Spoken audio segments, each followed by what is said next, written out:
अभ्यास 7A का next question है, क्वेश्चन नंबर 3। इस क्वेश्चन में ये कहता है, युगपत समीकरण दिए गए हैं, कहता हल कीजिए। तो हल करने के बेसिकली हम लोग दो मेथड बताए थे, एक प्रतिस्थापन विधि और दूसरा विलोपन विधि, लेकिन यहाँ कह दिया सारणी विधि से। तो सारणी विधि का प्रयोग हमने इंट्रोडक्शन क्लास में आपको बताया था कि दोनों समीकरणों में x के अलग अलग मान रखते हैं तो y के अलग अलग मान आते हैं। अब दोनों इस केस में हम x के अलग अलग मान रखेंगे, y के मान निकालेंगे, और इस केस में भी x के अलग अलग मान रखेंगे, y के मान निकालेंगे। x का वह मान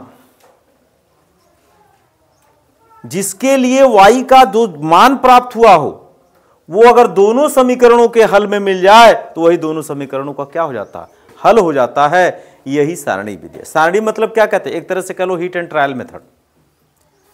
हम x की वैल्यू अपनी इच्छा से रखते जाएंगे प्रत्येक इक्वेशन में और दूसरे में चेक करते जाएंगे। तो चलो हम लोग देखते हैं पहले समीकरण के लिए। पहला यहां क्या है, x plus y is equal to 4। तो y की वैल्यू क्या हो जाएगा, 4 माइनस एक्स। इस x को इस साइड में ले गए तो क्या होगा, 4 माइनस एक्स। इसके पहले प्लस साइन था, राइट साइड में ले जाएंगे तो साइन बदल जाता है, 4 माइनस एक्स। अब बेटा बताओ, आप अंदाज से बताओ जरा। यहां हम एक सारणी बनाते हैं x और y, इस तरह से बना लिया। चलो अगर x की वैल्यू मैं यहां 1 रख दूं, क्या रख दूं, तो y की वैल्यू क्या होगी बताओ। 4 में से 1 चला जाएगा, 3 होगा कि नहीं। अगर x की वैल्यू मैं 2 रख दूं, x की वैल्यू 2 रख दूं, तो 4 में से 2 घटाओगे, y की वैल्यू 2 आएगी। अगर x की वैल्यू आप 3 रख दो तो 4 में से 3 घटेगा, y की वैल्यू 1 आएगी।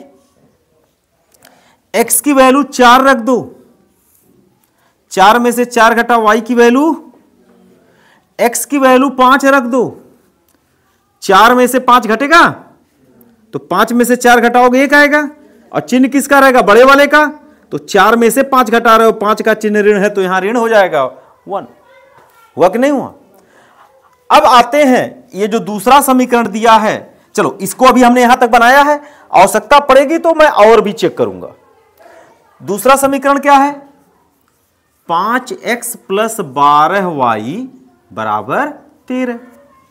यहां से y का मान निकालो, तो 12y बराबर इस 5x को उस साइड लेके जाओ तो कितना हो जाएगा, 13 माइनस 5x हो जाएगा। तो यहां से y की वैल्यू निकालोगे तो कितना हो जाएगा, 13 माइनस 5x बट्टे 12 हो गया। हुआ कि नहीं हुआ। अब बताओ जरा, तो चलो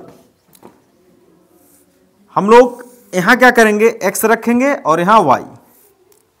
हमने x की वैल्यू 1 यहां रखा है, हम लोग ऐसा रखेंगे क्योंकि देखो पहला जो सारणी बनाया उस सारणी में x का मान पूर्णांक रखा है तो y का भी मान पूर्णांक आया है। तो ऐसा हम यहां भी x का मान रखेंगे, पूर्णांक रखेंगे और y का मान वही लिखेंगे जिसमें पूर्णांक आवे। तो अगर मान लो x का मान यहां पे मैं मान लो 1 रख दिया, तो 13 माइनस 5 गुणे 1 बट्टे 12 कितना होगा जरा बताओ तो, 13 माइनस 5 बट्टे 12, और 13 में से 5 जाएगा 8 बट्टे 12। बताओ ये पूर्णांक आएगा, भाग देने पर नहीं आएगा, तो हम x का मान 1 नहीं रखेंगे। फिर हम रखते हैं 2, अगर 2 रखेंगे तो 5 दूना कितना आया 10, और 13 में से 10 घटेगा तो कितना आएगा 3 बट्टे 12। क्या ये भी पूर्णांक आएगा, 1 बट्टे 4 आया ना, 3 से भाग दोगे 12 को 1 बट्टे 4 आया, ये भी नहीं आया, ये भी नहीं रखेंगे। फिर हम लोग x का मान कितना रखेंगे, 3 रखें, तो 5 तियां। अब हम लोग x की वैल्यू कितना रखेंगे, 3 रखेंगे। तो जब x की वैल्यू 3 रखेंगे तो 5 तियां कितना हो जाएगा 15, और 15 में से 13 घटेगा माइनस 2 बट्टे 12 आएगा। क्या ये पूर्णांक आया, ये भी पूर्णांक नहीं आया। तो अब क्या करेंगे, x का मान क्या रखेंगे, 4 रखेंगे। तो 13 यह है, 5 चौक 20, अब 20 में से 13 घटेगा कितना जाएगा? -7/12। क्या ये पूर्णांक आया? ये भी नहीं आया। अब x की वैल्यू कितना रखेंगे? हम लोग 5 रखें। अगर x की वैल्यू 5 रखें तो बताओ 5 का गुणा 5 के साथ करोगे 25 आएगा। 25 में से 13 घटाओगे कितना आएगा? -12 आया। अब 12 से 12 कट गया, कितना आया? तो बच्चों जब हमने x की वैल्यू यहां 5 रखा तो y की वैल्यू क्या मिला? 1 मिला कि ऋण 1 मिला? ऋण 1 मिला। मिला कि नहीं मिला? तो हमने x की वैल्यू 5 रखा, y की वैल्यू ऋण 1 मिला। अब जरा देखो क्या वो इसमें है? 5 पे देखो यहां भी ऋण 1 है कि ना? है ना? अब 5 पे देखो यहां भी ऋण 1 आ गया, तो बेटा यही इसका हल हो गया। तो x बराबर 5 और y बराबर -1। इस प्रश्न का क्या हो गया? हल हो गया। तो यहां लिखा है 5x = y लिखा है। तो सबसे पहले हम लोग लिखेंगे 5x = y। तो यहां से x की वैल्यू क्या हो जाएगी, या y की, या हम इसको ऐसे लिख सकते हैं y = 5x। अब x की अलग अलग वैल्यू रखते जाओ। चलो x की वैल्यू 0 रखोगे, x की वैल्यू 0 रखा, y की वैल्यू 5 0 जा 5 का शून्य में गुणा करोगे तो कितना होगा? 0 होगा ना।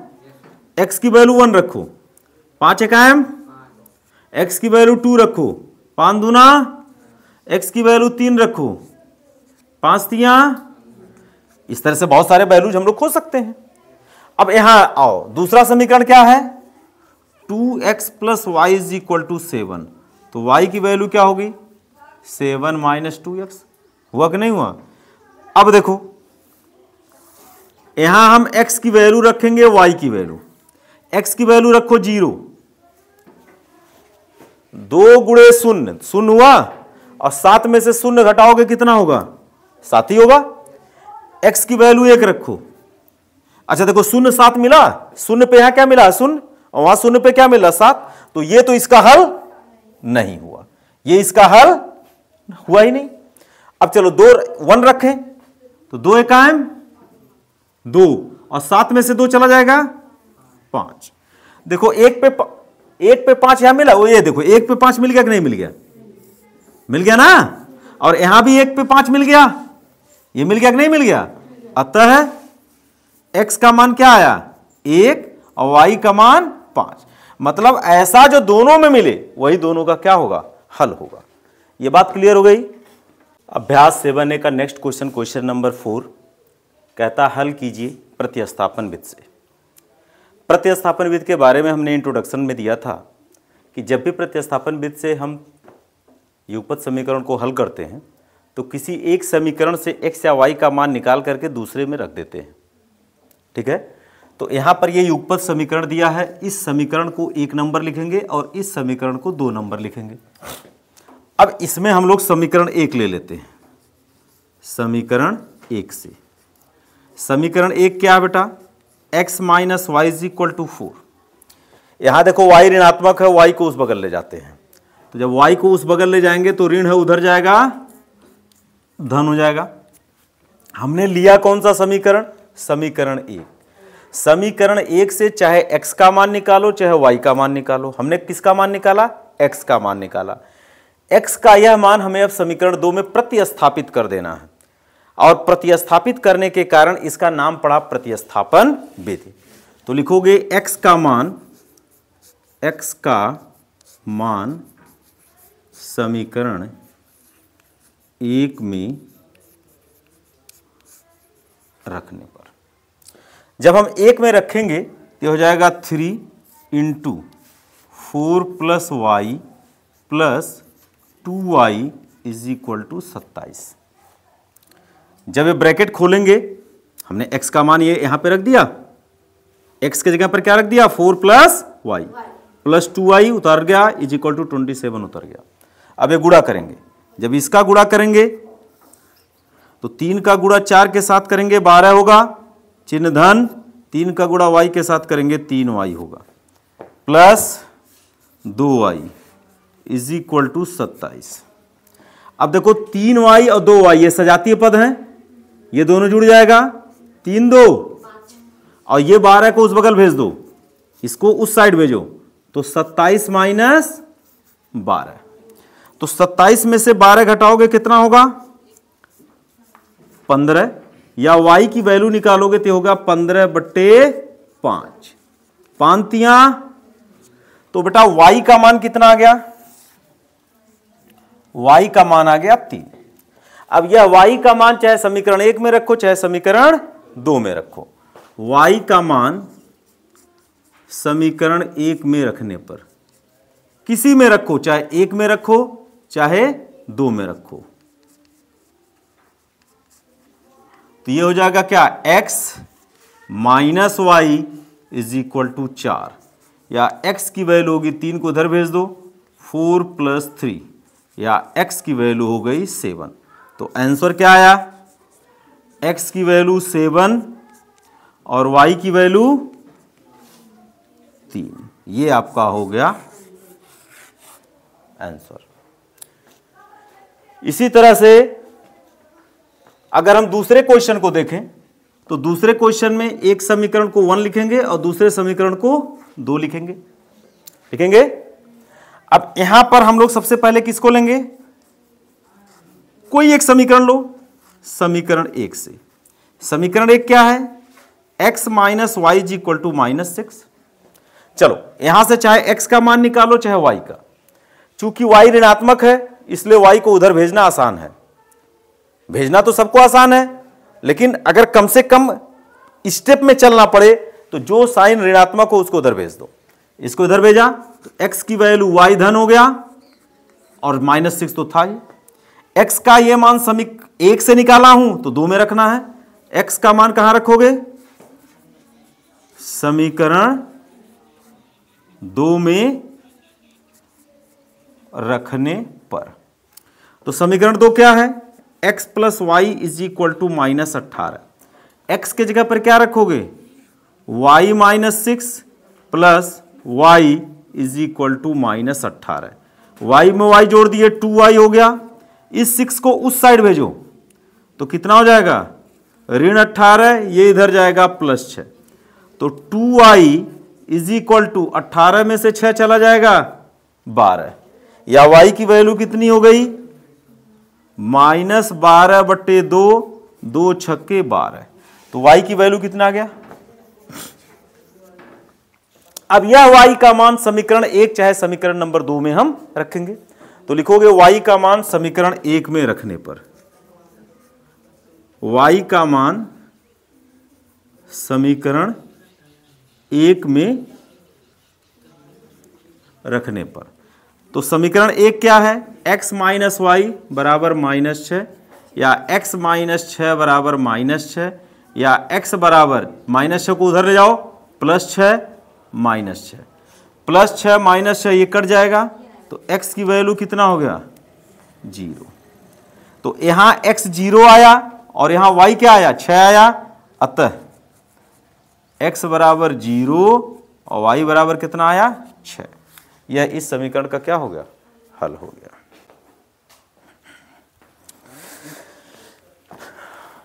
मिटाओ। अब इसमें और है क्या? हाँ? बाप रे बाप, 4। चल हम तो 2 ही जानते हैं।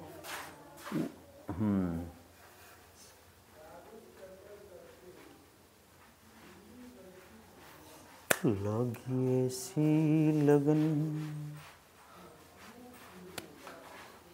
नींद आता का हो है? जा दुर्गा जी देखिए, दुर्गा जी ना देखे जाइए। कहाँ देखला? अब ना देखो कहें बाटिन है गोरखपुर बस्ती चल जाओ, बस्ती चल जाओ। बस्ती में सब एको मूर्ति नहीं सरवा दें।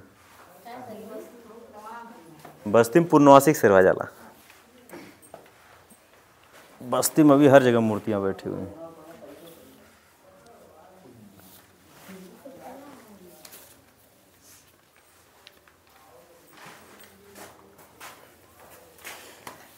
कितना स्टाइल का है हमारे लिए।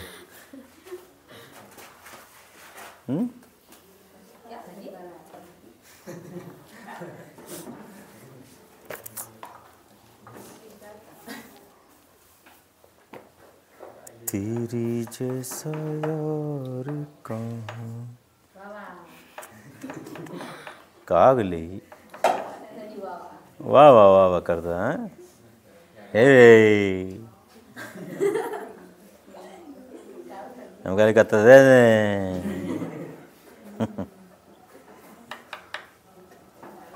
तुम्हारी नज़र में देखा।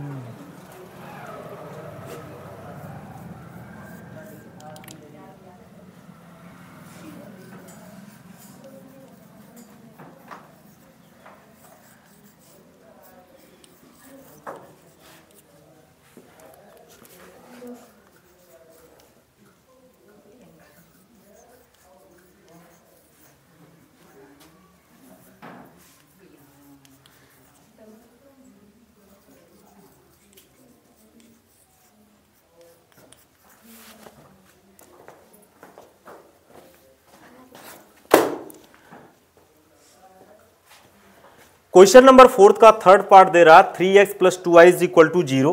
इसको इक्वेशन नंबर 1 ले लेंगे। 2x plus y is equal to -1, इसको इक्वेशन नंबर 2 ले लेंगे। चूंकि इसको भी प्रतिस्थापन विधि से ही सॉल्व करना है तो हम लोग क्या करेंगे, किसी एक समीकरण से एक चर का मान निकालेंगे, दूसरे में रख देंगे। तो सबसे बढ़िया है बेटा समीकरण 2 ले लो, यहां से y का मान निकाल लो। तो लिखोगे समीकरण 2 से, अब समीकरण 2 से 2x प्लस वाई बराबर कितना है -1। अगर हमें y का वैल्यू निकालना है तो इस 2x को उधर ले जाना होगा, तो ये कितना हो जाएगा -1, इसका साइन प्लस है, इधर जाएगा -2x हो जाएगा। y का यह मान हमने 2 से निकाला है तो कहां रखेंगे, 1 में रखेंगे। 1 से निकाला होता तो कहां रखते, 2 में। 2 से निकाला तो कहां रखेंगे, 1 में। तो y का मान कहां रखना है, y का मान समीकरण 1 में रखने पर, तो रखो जरा 3x प्लस 2, y यहां है, y की जगह पर क्या रखोगे -1 -2x, अब बराबर 0 है, बराबर 0 कर दिया। अब जरा देखो ब्रैकेट खोलो, ये प्लस है माइनस है, plus into minus minus, 2 into 1 2, plus into minus minus, 2 2 जा 4x इज इक्वल टू 0 हुआ। अब देखो ये दोनों सजाती हैं कि नहीं है, ये भी x वाला पद है, ये भी x वाला पद है। ये 3x है, ये 4x है, दोनों के चिन्ह उल्टे हैं, घट जाएंगे। 3x में से 4x घटेगा, x आएगा। चूंकि चिन्ह 4 वाला माइनस है, यहां माइनस लगा देंगे। ये प्लस -2 को उस साइड लेके जाओ, ये कितना हो गया +2। इस माइनस को इस साइड भेजो तो x इज इक्वल टू कितना हो गया -2 हुआ कि नहीं हुआ। यह x का मान किस में रखना, चाहे 1 में रखो चाहे 2 में रखो। तो लिखोगे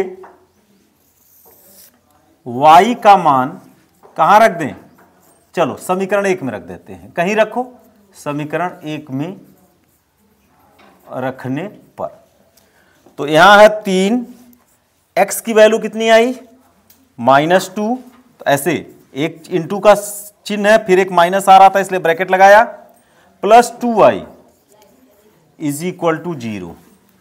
3 दूना 6, चिन्ह ऋण का हो जाएगा, प्लस 2y बराबर 0। 6 को उस साइड लेके जाओ तो माइनस चिन्ह है, उधर जाएगा, प्लस चिन्ह हो जाएगा।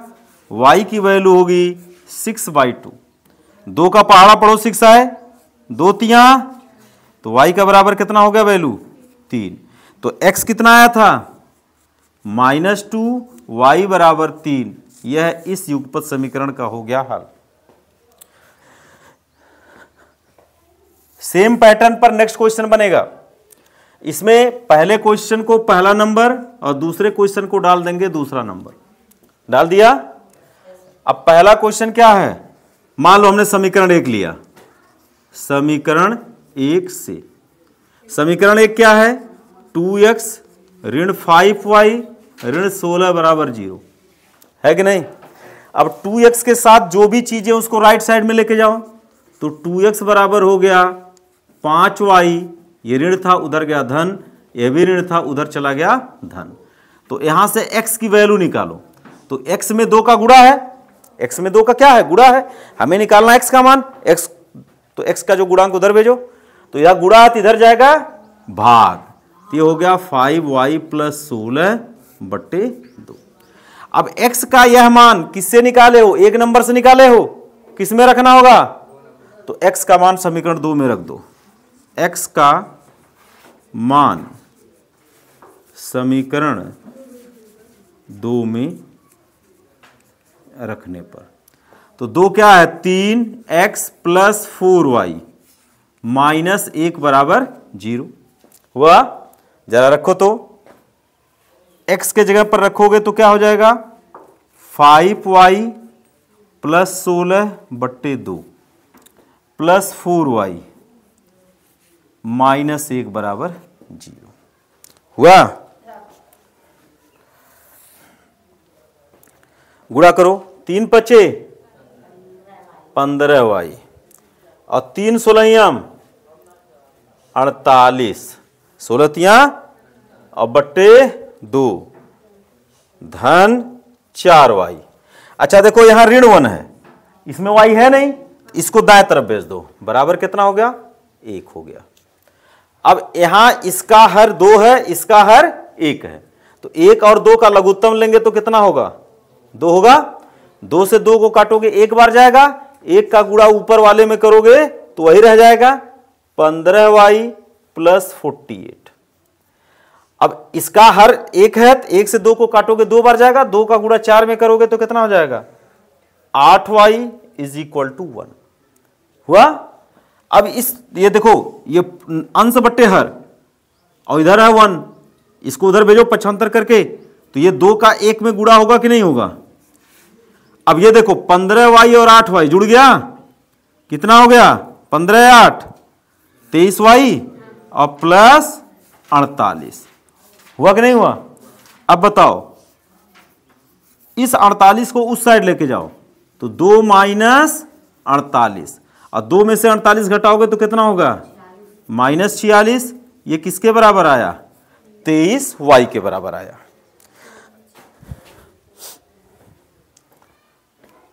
अब यहां से जब y की वैल्यू हम निकालेंगे तो 23 को इधर भेजेंगे, -46/23, 23 दूना, तो y की वैल्यू कितना आ गया बेटा, -2। और यह y का मान चाहे समीकरण 1 में रख दो चाहे समीकरण 2 में रख दो। तो हम लोग क्या करेंगे, y का मान किस में रख दें, चलो 1 में रख देते हैं, रखने पर तो 2x ऐसे रह जाएगा, -5, y की वैल्यू कितनी है, -2 और -16 = 0, तो 2x minus into minus plus हो जाएगा, 5 दूना 10 -16 = 0 हुआ। अब 16 में से 10 घटेगा, क्यों घटेगा, क्योंकि चिन्ह उल्टे हैं और चिन्ह बड़े का है तो माइनस लिखा जाएगा, और 16 में से 10 घटेगा 6 हो जाएगा, बराबर हो गया 0 हुआ कि नहीं हुआ। अब क्या हुआ, 6 को उधर भेजो तो 2x = 6, तो x की वैल्यू निकालोगे तो x में 2 का गुणा इधर भेजोगे तो क्या हो जाएगा, भाग जाएगा नहीं जाएगा, 6/2, तो 2 तियां, तो x की वैल्यू कितनी आ गई 3 और y की वैल्यू कितनी आई थी -2। यह इस प्रश्न का हो गया